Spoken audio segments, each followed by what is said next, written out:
Okay, so now we're going to bring in a ringer, uh, one of one of our favorites, John Holgerson.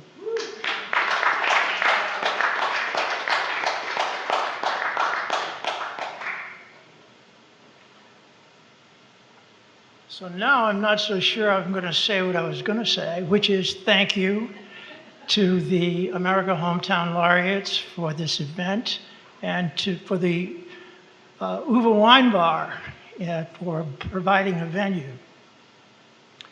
Of all the venues, if you can't have an art gallery reading, a bar reading will do pretty well. The third choice I have is a bookshop, which leads me to an unpaid public announcement that on June the 18th in the Serendipity Bookshop in Taunton, Massachusetts on Main Street at 6:30, there'll be a poetry reading by a group of poets called Uncommon. And I am one of the 4 poets in that group, and the 2 poets that are going to follow me at this microphone, Elizabeth Birch and Mark Walsh, are 2 of the others. And the only one missing is Brian Mosier, who couldn't be here tonight. So if you find yourself wandering Main Street in Taunton on Wednesday, June the 18th, whether it's intentional or unintentional, please feel free to drop into the Serendipity Bookshop. The first poem I'm going to read, we often read our newest poems because we think that they're our best inventions, and sometimes they are. But I'm going to read a poem that I wrote in the late fall, early winter of 1976. And it was just before my wife and I got engaged. I don't really know if there's a correlation between the poem and that event. There may have been. It's called Robin at Christmas. Snow falls on the roads leading from this city, the roads I nearly took when I thought cold froze grace and beauty. With your touch and smile, all God has made, I hold. Grace and beauty thaw with words free from guile. Snow obliterates the roads. A little bit more recent poem, a few years ago, I was in another bar in a Mexican restaurant celebrating a birthday of a young woman, and she had been given a gift certificate for a tattoo, and this would be her first tattoo. So I asked her if she'd thought about the design for the tattoo, and she didn't answer me with words. She reached into her purse and took out a pen, and on a napkin, she drew the design that I describe in the poem. I've heard that great ideas have come from conversations had in the bars of Mexican restaurants, so I hope this turns out to be one of them. It's called Unnecessary Tattoo.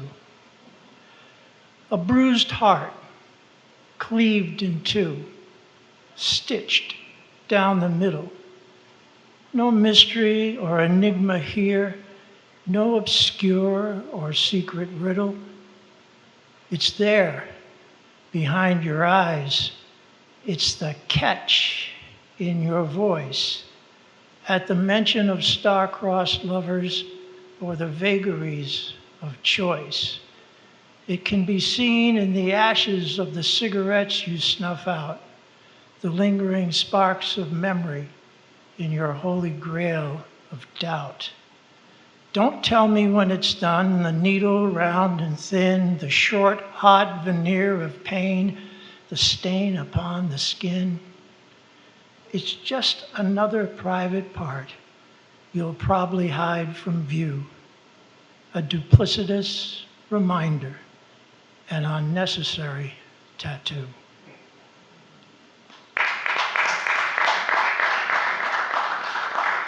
So we are living in perilous times. Books are being taken from the shelves of the Library of Congress by the government. because it does not want us to know the ideas that are in those books. Institutions of higher education are being told what they must teach and what they must not teach by the government. People in our society walking down the street are abducted by men in masks, thrown into vans, and stashed away in foreign prisons. If you are an artist, whether you're a writer, a painter, a singer, a songwriter, a playwright, an actor, it's my belief you have a responsibility to speak out and against these things that are so adverse to our values as an American society.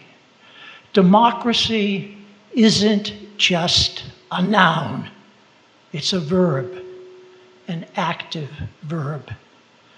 This poem is called Warning. It was inspired by a poem of the same name by the late Canadian poet Leonard Cohen.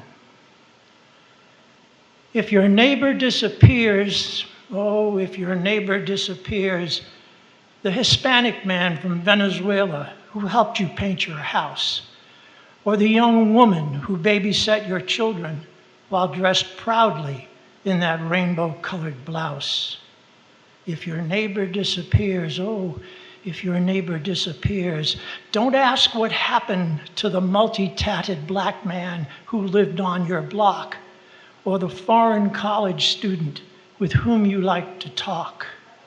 Beware of the men wearing balaclavas who cruise our streets each day.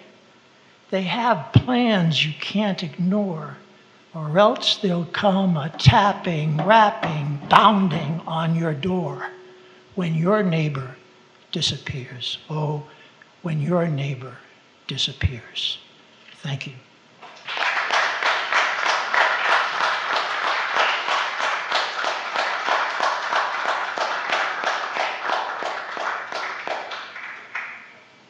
Thank you, John.